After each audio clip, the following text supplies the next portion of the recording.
welcome to QI, where tonight we're on lethal form. Let's meet the death-defying Sandy Toksvig. The death-denying Jason Manford. The death-dealing Bill Bailey. And the drop-dead gorgeous Alan Davis.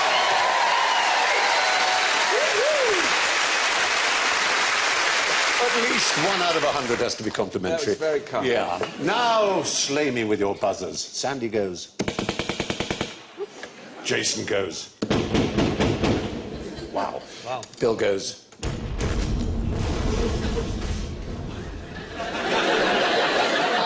Alan goes. Bang, bang, you're dead!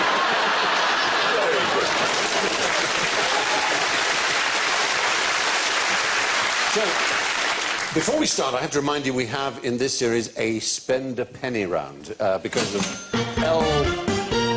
Exactly.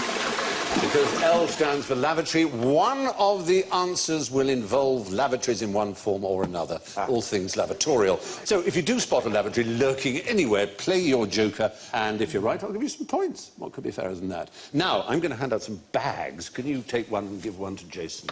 Sandy, there. You? And you've got yours, I think, already, haven't you? Now, you should have a bottle with a cork in it, and I want you using the bag and the bottle to get the cork out of the bottle. You can't break the bottle, obviously. Are these are the ones we use when we go dog walking? Yes, they are. They're poop scuba divers. They're poop scuba, are they? Yeah, but they haven't been used, I promise you. I was going to use the... The people near me have started... Does this happen near anyone else? They pick it up, put it in the bag, and then hang it on the tree. Does that happen anywhere else? Leave it hanging on a tree. Christmas decoration. You know, It's like a really shit Christmas tree. yeah. I think that's a Salford thing, Jason. So, Wait, Sandy's looking promising. That's definitely the right idea, is to blow down the bag, but try, I think you need a little bit more down the bottle. More, right. as much of it as you can get. You might use your pen to push, as long as you don't that's a good tear idea. the bag. Oh, it's exciting. I don't know what I'm doing. No. All right. that's my catchphrase. I'm just copying what Sandy's doing. Sandy. Oh, Sandy, yeah. Line it up. If you can line it up, it's going to go, I think. If you can, it's so close.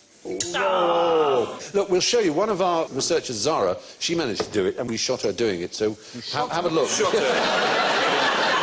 Watch. There she goes. If you succeed, we will have to shoot you. There she goes. And she's just blown up it. A little bit. There he goes. There. Well done, Zara. Now. Oh, nearly. Oh, nearly. You didn't blow enough to provide enough suction. That's the key. Oh, you have Get the bag. Don't panic, Mr. Mannering. Blow the bag. Blow the bag. We used to blow the Get it bag. out. We'll get it out, Mr. Mannering. We'll blow the bag. Don't worry, Mr. Mannering. Stephen, it's there. You've got it. Don't panic. We'll blow the bag, sir. See if you can do it. I don't know what I'm doing. Yeah. We don't want to stretch the... I think it's there. You've got it. Yes!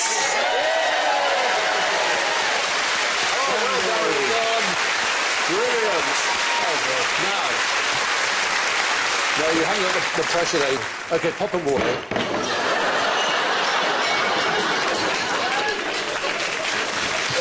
Very much one way to do it. It can't be done. No. But what's really interesting about this is how will this save possibly millions of lives, this trick? It's not to do with the stent thing, is it? Isn't when they blow up a little balloon? No, into it's your- not. It's People getting corks trapped. It's not really going to save that many lives. It might save a lot of distress Yes, to that's people what I mean. who want a cork out of a bottle, but it's not really. Is it inside the something else? penis? Can we just clear that Oh. up? No, it isn't. Is it up the bum hole? In the ear. People, ear hole. people sticking corks in their ear. No. Is it a This- common condition? It is, in the third world especially, a very common condition, and one that causes millions of deaths a year. And that's childbirth fatalities, because of breech births and being stuck and so on. And it took an Argentinian mechanic who saw a video clip of the trick. His name was Jorge Odon, and he thought, that His would be name really was good. Corke. No, it was Corky. George in Spanish. Yeah, okay, I like sorry, that. His name was Corky. Corky O'Don. And he thought that would work on babies. There's already a sucker is used. Yes, but I just want to be clear. So you're having trouble giving birth, and a mechanic comes along with a plastic bag, pushes it in, and then goes, "I'm just going to blow." That's pretty much... Don't worry, I've seen a video. It's exactly what happened. And the obstetrician he showed it to thought that he was on some hidden camera show and that it was a trick and that he was going to be made an idiot of. But he realised that it was a fantastic idea. Because before then, do you know the device that is used to try and pull babies out? Or the forceps. Well, the forceps is the really old one, It's but like the a more plunger. common one now is the one on the right. It's a sort of a sucker thing. It is a isn't sucker, but it has a particular name. Ventouse. What's the other one being shouted? Kiwi. You call it a kiwi? Yeah. Oh. It's seen a midwife. Oh, really? Well, then we bow to your superior Yes. knowledge. Midwifery is a good thing. Midwifery, it sounds a bit like a sort of not very noxious fart, doesn't it? Midwifery. Jolly. Can I just say, Stephen, you were up until then being so sensitive. Yeah. Your job sounds like a fart. O'Don's method inserts a plastic bag, just as you said, into the birth canal, under the baby's chin. Air is then pumped in, inflating the bag gently around the baby's head. No danger of suffocation. Why is that? Because they're not breathing yet. Because babies don't breathe in the womb, exactly. Yes. The baby is then safely pulled out without the damage of bleeding forceps, and we can see that. Not in real life, I mean. All right, yeah. There you go, and that's the suction power is on a little calibrated thing, you see. Then you, again, take it away, and it's exactly the same principle. Thank you. I think you've rather misunderstood the role of audience intervention. But you know, the way that the device goes around the baby is very, very similar to the way the chameleon gets its prey. Its prey, yes. Because the tongue is actually, it subsumes the prey and goes around it, and then perhaps you could train a chameleon. Just hold one up to the appropriate area. I feel sorry for this woman who's already said no to the engineer, then Bill Bailey turns up. What about the chameleon? Well, she might not be able to see the chameleon if he's been hanging around for a while. That's true, yes. Well, that would take the stress out of it. It just looks like your arm. Yeah. Well, what's this? It's just a patterned shirt. Yeah, it's fine. And then it runs up a tree with it. Yeah. It's raised as a chameleon. It's not a bad thing. Yeah. Everything you said about this, you know, why a mechanic... As Dr. Merialdi of the World Health Organization said, with 5.6 million babies a year dying, he said, for many years, almost centuries, nothing has advanced in medical science in terms of the delivery of babies, which is a natural process. But it is also a mechanical process.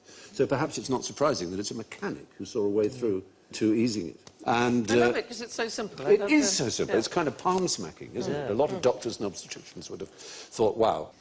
One of the great advantages, of course, is that throughout the Third World, midwives and nurses can use it without the presence of a doctor. It's incredibly simple to learn the technique and very, very cheap, as long as you sterilise everything, obviously, which you would anyway. So, good news. Well done, Corky.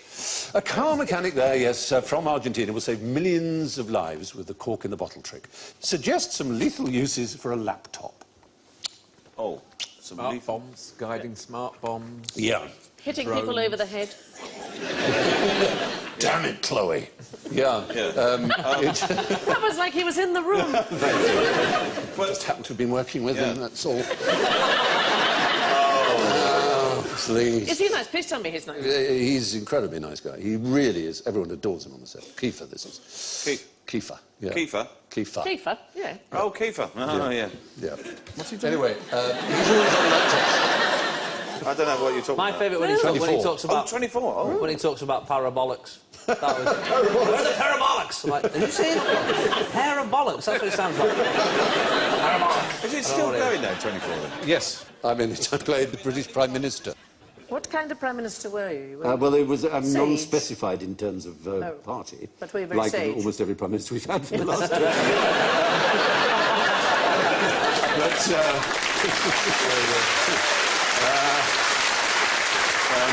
Is it really over-the-top London, though? Is it like, Chloe, I forgot my Oyster card! It is all shot I'm in at London. Spinningfields. There are engineering works. I'm on a bus replacement service. Follow me on the satellite. The driver hasn't got a clue where he's going. What's the best way from Kensal Rise to Ladbroke Grove? You can't use the Harrow Road.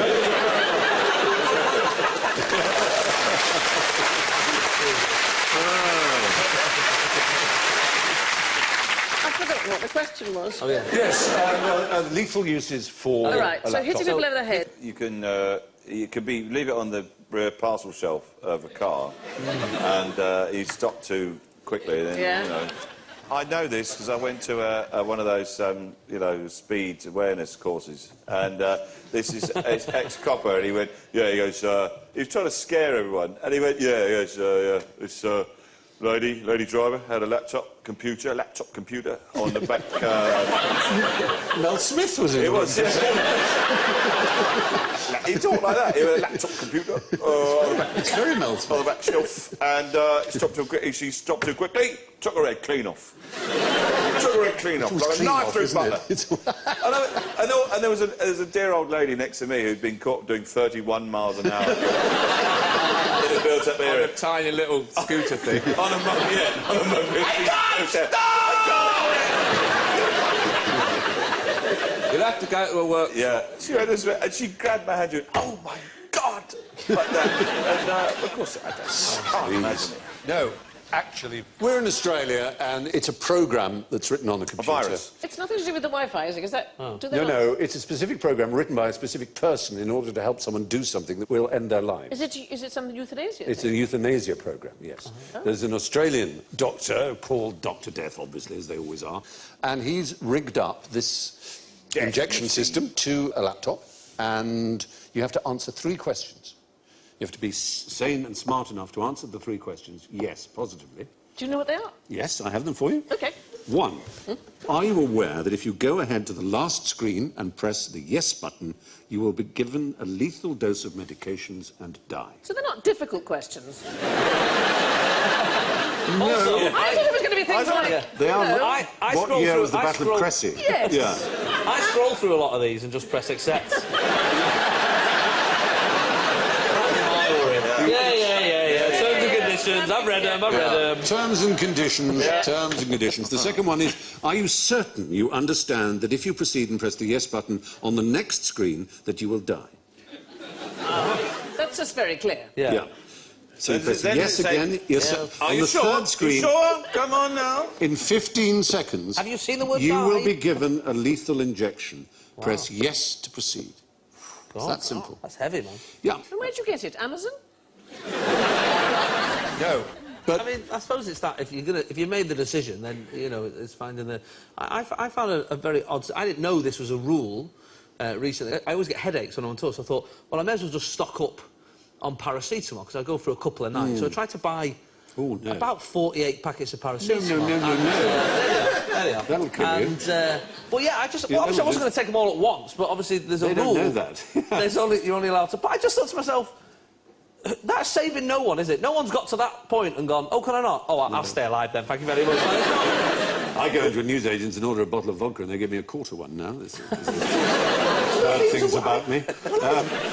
Although there was a moment when the woman embarrassed me in front of a queue of people where she said, I can't sell you that many paracetamol. And I went, oh, why? Why is that? She said, it's in case you kill yourself. She said those words to me. And this is my panic. I went, what? But there's a load of freezer stuff in there. Like, that was my actual... That was the logic, Keep it trolley there, there's some long life milk. Why am I going? Why would I go? Do you think come back? Do you think I'd waste that? There's some Finder's crispy pancakes. I'm looking forward to. There's a Solero in there. I've got so much to live for. You want to look into that headaches thing, it'll be caffeine related, I expect. You want to flush your system? I'll do that. With vodka? Yeah. I have to say, the only time I've had morphine was in Copenhagen. I had kidney stones and they gave me morphine. I should think they would. It's the most painful thing for And us, my isn't it? partner said it was so embarrassing because I was just lying there going, I'm filled with honey. We had Jeremy Clarkson on, and he was talking about kidney stones, said the most painful thing a human being could have. And someone said, childbirth, I think you'll find, and he said, do we have anyone in the audience who's given birth to a child and had kidney stones? And there was one person. Of course there is. And he said, which was the most painful? And she said, kidney stones.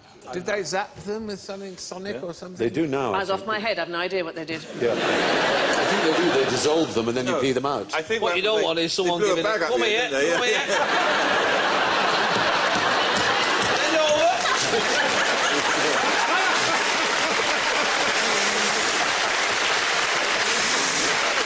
Just get this chameleon, just line up at your entrance. Well, what about suicide booths? Where do they exist? Have you ever seen or heard of them?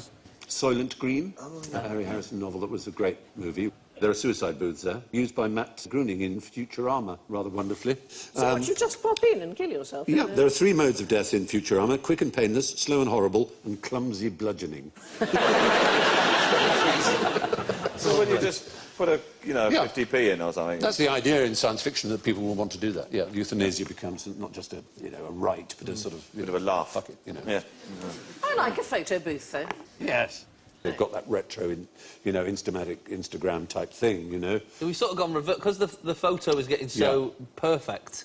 We've now gone to a point where we're going, let's get Instagram and make it a bit worse. I'm going to do an app where you just put like your dad's thumb in the top corner. Yeah, exactly.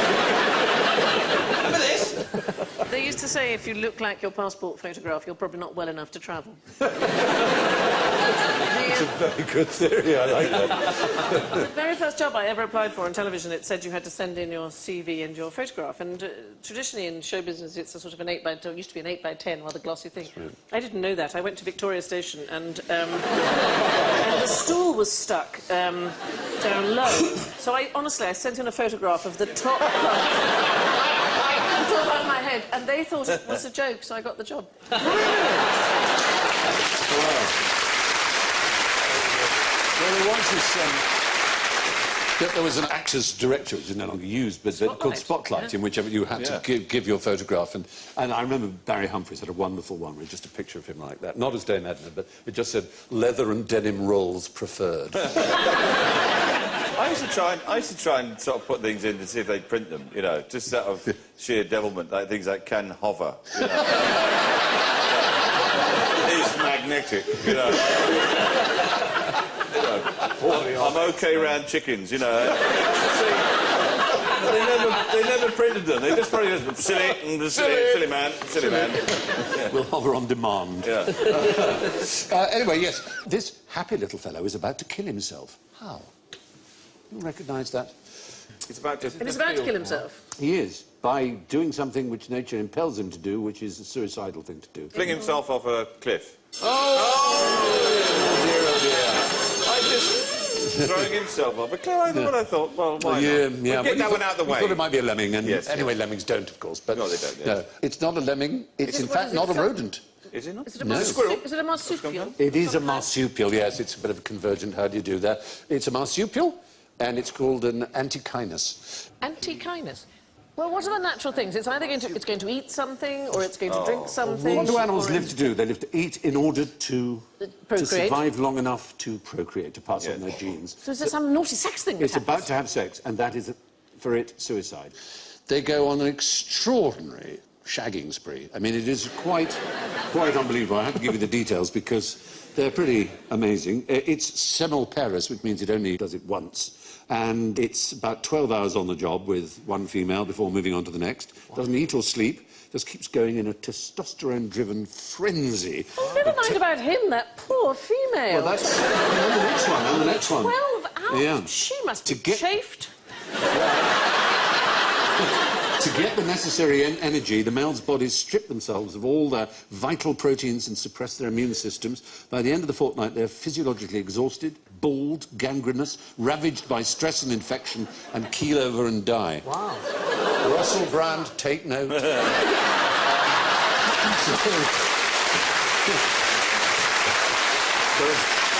It's pretty grim.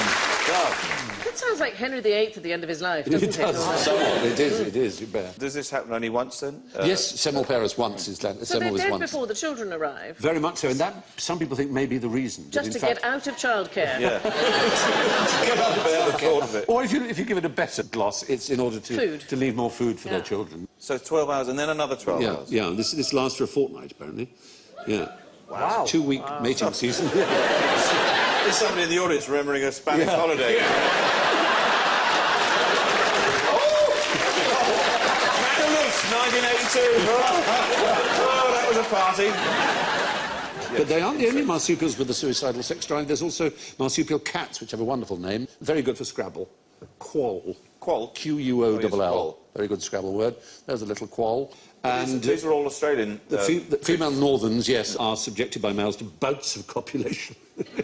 Put here, that can last 24 hours with plenty of biting and screeching. They soon get their own back, though. The postcoital male lose weight, become anemic, their scrotums shrink, their fur falls out, and they get infested with lice. Within a week or two, they die like their mousy cousins, martyrs to their genes. Wow, horrible. It's grim, isn't it? I mean, the thing is, even if that south. was in humans, I think most men would go, may as Worth well. Like, I'm here now. It's worth it. What a day. And all the females are sitting around going, don't worry, they'll be gone in a minute. I presume they don't know it's going to happen to them. Well, no, they don't. They'd have no sense of the impending. There's no 3 questions. Would you have Because they sex? never knew their father. You will die. Press Their yes. Are you sure you want sex? Yes. Definitely. Oh, yes. There's a picture of somebody who's had sex. Their father, unfortunately, isn't there to tell them. By definition. So they're railroaded into this just programmed. self-destructive shagging frenzy. Programmed. Deeply programmed. Now, if you had to fight a duel, which weapon would you want your opponent to choose? A, hot air balloon, would that please you? B, a billiard ball? C, a sword? Or D, a sausage? Sausages are fairly non-lethal. You'd See, say I would sausage? think you could get terrible food poisoning Yeah, from the that's what sausage. Yeah, but... Or if you had them in a string of sausages. Yeah. I don't know how you'd use the hot air balloon as an actual weapon as you land on somebody. I don't know how you... Well, the rules were that if you challenge someone to a duel, the person you challenge can choose the weapon and the place. So if you choose a balloon, would you're be in the choosing... balloon. They can choose a gun and a balloon. Right. Which is, you can pretty much work out what could therefore happen. Yeah. And you would draw straws as to who shoots first. If the distance is, and they're not very good shots, the first one could miss. It's a bit annoying if you've chosen guns and balloons and then got the short straw. Yes. And he got to shoot first, you'd be like, what's the point? Yes. The balloon is not a small target. Depends how Still far gonna away get it the was, of course. But, well, we do have history on our side, so we can tell a story about the sausage.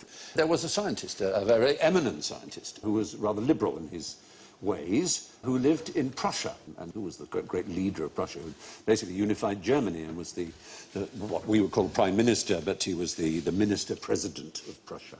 Bismarck. Von Bismarck, exactly. And this German pathologist, who was called Rudolf Virchow, so opposed the mighty armaments program that Bismarck had started that he enraged Bismarck, who challenged him to a duel.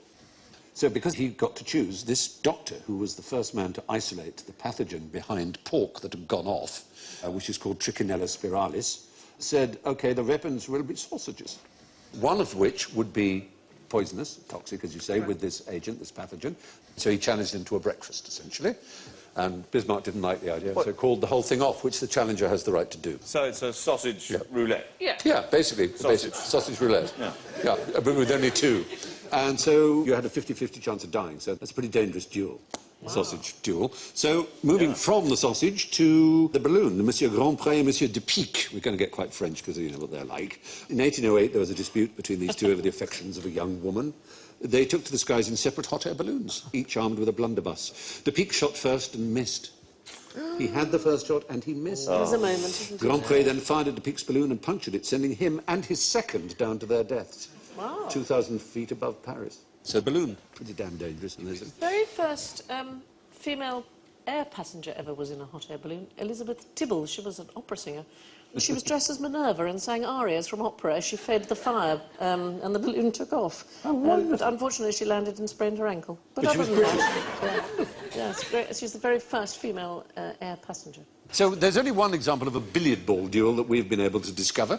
That took place between a Monsieur L'Enfant and a Monsieur Melfant. They fell out over a game of billiards, not surprisingly, and so they used what was to hand, billiard balls. Presumably it was carom if they were French.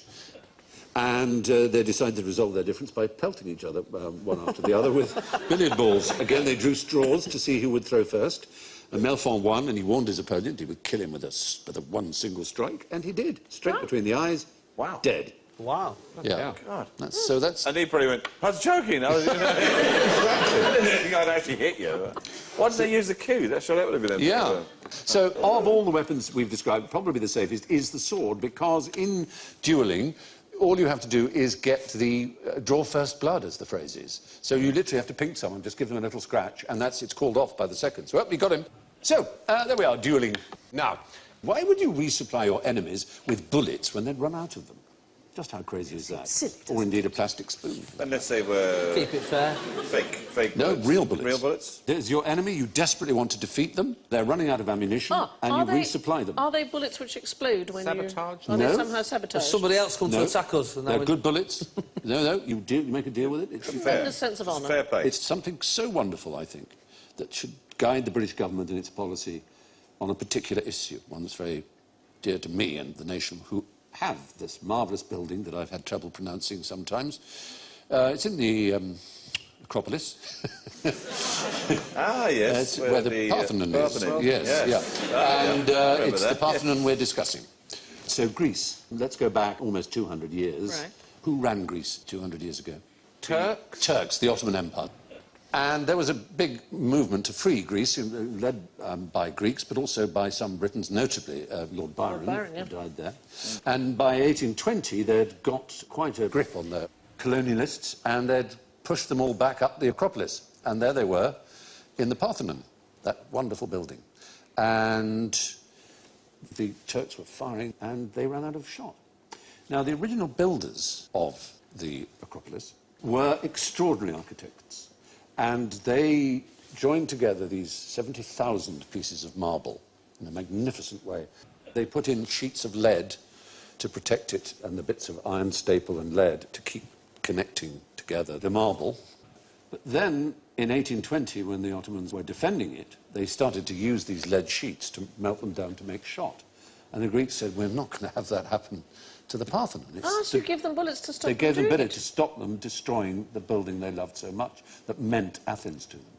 And if that story doesn't make the British government get off its arse and give back the Elgin marbles, I don't know what will.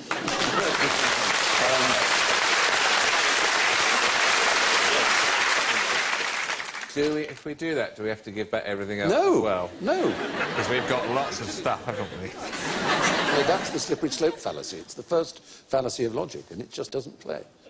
Anyway, yes, that's basically it. I didn't give you much of a chance to come in on that, did I? But it's a good story. I thought it was worth telling. It when you're passionate on a subject. Yeah, thank you. Yes. But isn't it a wonderful story about human beings, that even in the face of death, that we revere beauty and great art? Completely. More than ourselves. I think that's marvellous. It is wonderful. Absolutely wonderful. I agree.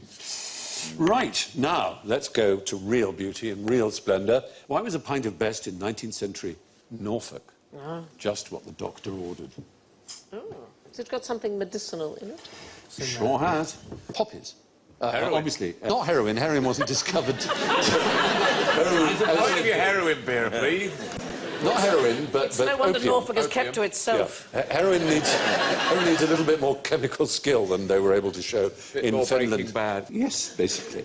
And they'd been having this stuff for ages and ages and ages. And then, in the 19th century, laudanum became very popular. Laudanum is a tincture of a small amount of opium with alcohol. Queen Victoria loved it. Yeah. And they loved it in Fens. And they had it with beer. So they'd have poppy stuff in their beer. There was a period called the Great Binge, and it was really from sort of 1880s to the outbreak of the First World War and the banning of absinthe in France. What a time to be alive. Yes. As I say, Queen Victoria was addicted to laudanum. She'd have To laudanum be every wealthy and idle in the great bins. night. Yes. It was something. They're talking about Weatherspoons right now, aren't they? In our time, you could get kaolin and morphine perfectly. Yes, supposedly to cure diarrhea. And you could also buy in Boots, you could buy liquid aniseed, and you may say, what's the point of that? It's a fabulous trick. You know catnip for cats, obviously. Yes. Everyone knows how cats behave when you have catnip. Dogs behave like that to liquid aniseed. So you'd sprinkle it on your trouser legs. And you'd see little old ladies being pulled along the street. Fly after your trousers. It's quite extraordinary. While you were completely off your head on kaolin and morphine. Oh, those are the days. Good times, man. Good times. Was this a private education you were receiving? Yes. And I don't recommend it. Anyway, in Finland, they drank a lot of beer with their own poppies in it. Basically, Norfolk and Lincolnshire consumed over 5.5 tons a year, which was basically more than the whole country put together. Yeah. It hindered the development of the region. It might have done. It was known as stuff or best. And, yeah, basically, it did Got any destroy. stuff? Yes. In the 19th century, being an opium addict was normal for Norfolk. Nowadays, we're told that even sugar is a deadly poison. But are sugar-free sweets good for you? They give you the runs. Honestly, if you are at all stuffed up, 2 sugar-free sweets, you'll be singing. I don't know why. Well, I ought to warn you that you have missed your spend a penny chance. That was it. Because it's all about... It's too late now. Oh, yes, of course. Oh, never mind. Yeah, it's lycocin, which can have a mildly or moderately laxative effect. That's if you take a few of them. On the Amazon page where they sell sugar-free Haribo gummy bears, it clearly warns may cause stomach discomfort and or a laxative effect. The same page has over 250 comments. Stomach discomfort turns out to be a massive understatement. Oh, yes. Gastrointestinal Armageddon. Calamitous flatulence. Trumpets calling the demons back from hell. That's the noise, exactly. I'm just adding some noises to the story. Guttural pronouncement so loud it threatened to drown out my own voice. And flammable liquid napalm extruded. Those are some of the milder comments. I've never known anything like it. I got some butterscotch sweets, and honestly, I had 2. And I thought it was a good way to help me lose weight, and it did. Yeah. Absolutely. I once tried to figure out how many gummy bears you could put into a remote control helicopter before you would too heavy. compromise its airborne stability. And because there's little tiny ones. Yeah. Oh, the little, really miniature ones. Tiny little miniature helicopters that can hover in them. I put one gummy bear in it as the pilot. Yeah. And it crashed immediately. That's so delicate aerodynamic it's a very setup. delicate aerodynamic. Wow. Yeah. I put him in the pilot seat really, and it went over like that. Whereas I should have put one on each rail, and it would have been fun. I know that now. No. But thanks for passing it on. Yeah, no, that's fine. Good. And now for the lethal concoction of toxic misapprehension and venomous disinformation that we call general ignorance. So fingers on buzzers, if you please. Right. Name a non-venomous snake. Yes. The grass snake. Oh, what? We thought you might say that. Well, clearly. Yeah. I was very quick on the timing, otherwise. All venomous, but just not very? Yes. All snakes are venomous. Recent discovery by a man you know you can trust because of his name. He's called Professor Brian Fry. University of Queensland. And in 2013, he showed that even snakes that kill by constriction have venom in them, and it's been repurposed to create a sort of lubricant to help swallow the huge things that constrictors swallow. Wow. But it still contains small quantities of venom. Fry comments, I find that very odd saying that. Their toxins are the equivalent of a kiwi's wing or the sightless eyes of a blind cavefish, defunct remnants of a functional past. And he showed that the world's largest lizard, which is... Komodo dragon? The Komodo dragon, yes, kills its prey with venom, which we all thought beforehand that it was killed with sort of bacteria, that it just basically bit it and it had such disgusting slobber that the thing caught infections. Yeah, but they actually envenomate. It seems so, yeah. The small fangs at the rear of a grass snake's mouth do actually spit out at you, and it'll hiss and it'll strike, and you will get a small itchy infection, envenomation, as you say. Right. So there you are. That's weird and surprising. There are no non-venomous snakes. They all have venom glands. How fast was the fastest mass extinction? How many years? I'll give you. Yep. The Liberal Democrats.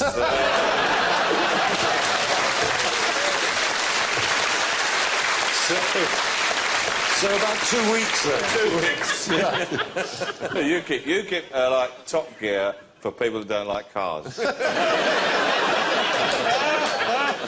Very good. Of thousands? Are we talking about thousands? Thousands, yeah. Thousands, oh, okay. Yeah, it's talking about thousands. It happened 252 million years ago, ending the Permian period.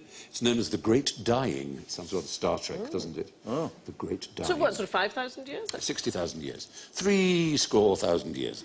But there have been about 3 of these mass extinctions. 5? Well, yeah, supposedly we're in the 6th. We're in one at the moment. I mean, forget global warming, just simply by the way we're destroying habitats. Eating them or running them over. Yeah. Or simply just competing for space and not giving them, you know, monocultures, biodiversity. And it's a staggering number a day, isn't it? Oh, it's a huge number a day. It's horrifying. And, Yeah. Now, Alan, would you take a bullet for me? Yes, Stephen. Oh, thank you. Very good.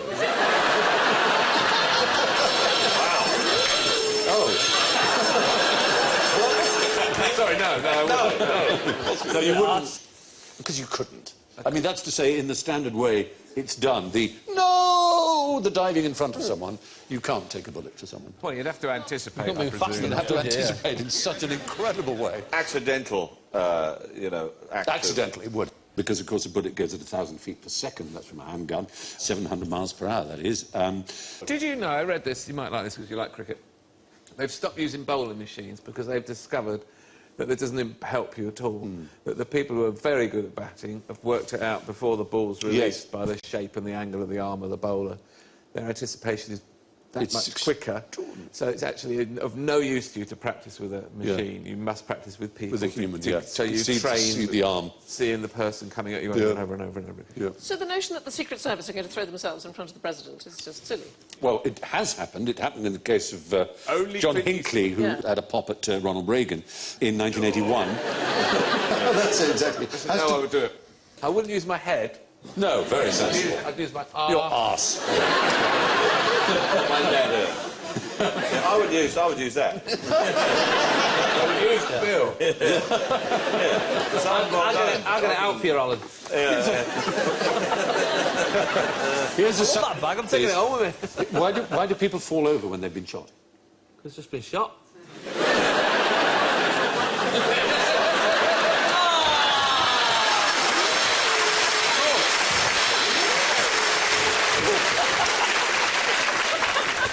No, is the answer.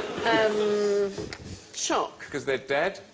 A dead person would fall over, obviously, where they've been shot in any way. Not the speed, like the speed and the impact. No, none of those things will knock you over. No. Yeah, well, Unbelievable. the impact. The impact. What a bad. It's I amusing. banged my head on the fireplace the other day and I fell over. That would do it. Wait, is this a lavatory question? No, we already have. No, I don't know. Because they've seen it done in movies. Really? So in the Wild West, when they had a shootout, and because they've never seen a cowboy film, people just carried on standing. Yeah. Most people, when they're shot, don't know they've been shot. Right. We have it on the authority of the FBI Academy Firearms Training Unit that people generally do fall down when shot, but only when they know they have. Right. That's the point. Regardless of bullet caliber or where they're hit, people who've been shot don't know it yet. Don't fall over. Unless you was shot and your leg was shot off. And If then it was shot off, you would naturally... Yeah, There are exactly. circumstances. There in are which you can fall circumstances. But books, films and TV have educated us that we are supposed to fall down. That's what we do. Right. Now, is it wrong to eat people? Undergraduate philosophy class. Yes. Depends on the circumstances. It would not have been wrong to eat Hitler, I would argue. I think it's wrong to eat this one. Yeah. Unless that's Hitler. Yeah. Oh, well, yeah, that's a very good ethical point. Are you saying there are some circumstances where it would be... Well, cannibalism is not illegal in Britain. Is it not? Murder is. So to kill someone in order to It eat is them is frowned by upon. obviously illegal. Dealt with by magistrate. It's certainly... I mean, no, if I had to lose a liver... sorry, not a liver, a kidney. Don't use your liver. No, How don't many lose a livers liver. A liver transplant, maybe. I might give my old liver to someone, say, by all means, fried up with some onions if you want to. Oh, wow. But you can eat placenta, can't you? Yeah, People placenta have- is commonly yes, fried after, yes. yeah, absolutely. There's a special fork that Yeah. for cannibalism. There's a three-pronged fork, and I've always thought if you saw one laid on a table when you'd been invited, it probably... Yeah. So it's technically not illegal to No. eat anyone. And so if you were to, you know, at a funeral for you just have a little nibble of Well, the you need the tail. permission. You definitely need permission. As with anything. Why hasn't anyone started, you know, in times of a recession, going, do you know what? I hardly walk anyway. So Absolutely. just have the left one. People in the recession who hardly walk. That's a bad one, isn't it? That is a really bad recession. In Germany in 2003, you may remember that case, there was a computer technician called Armin Maives, that's right. who conspired, as you might say, with an engineer called Bernd Brandes to sit down and eat with him. So Armin Maives cut off the penis of Bert Brandt with his permission and sat down to eat it with him. He then stabbed him and froze the corpse to eat later. Brandes gave him explicit permission for the whole scenario. He originally asked Maives to bite off his penis. This proved difficult. Maives had to use a knife. He then tried to eat his own severed penis raw. Oh, not raw. Yeah. Oh. He found it too chewy. Yeah. Have you had it cooked? The danger of infection from that. Yeah. I mean, really. Yeah. Oh, this is raw. Yeah. Another 5 on the grill. Yeah. They fried it in salt, pepper, wine and garlic. Oh, that's all right. Yeah, yeah. Got a little bit of curry powder They on tasted it and agreed it was overdone, so fed it to the dog. He then killed Brandes, hung up the body on a meat hook and proceeded to eat it over the next 10 months. He was found guilty of a sort of killing on demand, but then he was retried and convicted of murder. Did he go to prison or to some secure location? He was locked in a happy eater for the rest of his life. According to the law, eating people or bits of people is not wrong. Which brings me to the grisly business of the final scores and how interesting they are. Way out. Well, not way out, but slightly last, I'm sorry to say, with -19, is Jason Manford.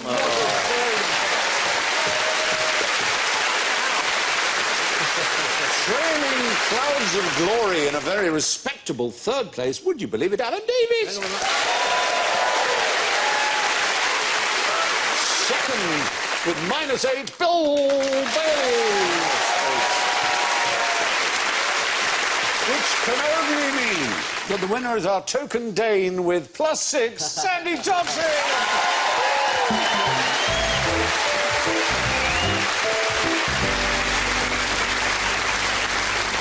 And with that, it's a big thank you and good night from Sandy, Jason, Bill, Alan and me. And we leave you with the last words of the poet Richard Savage, who died in 1743. I have something to say to you, sir.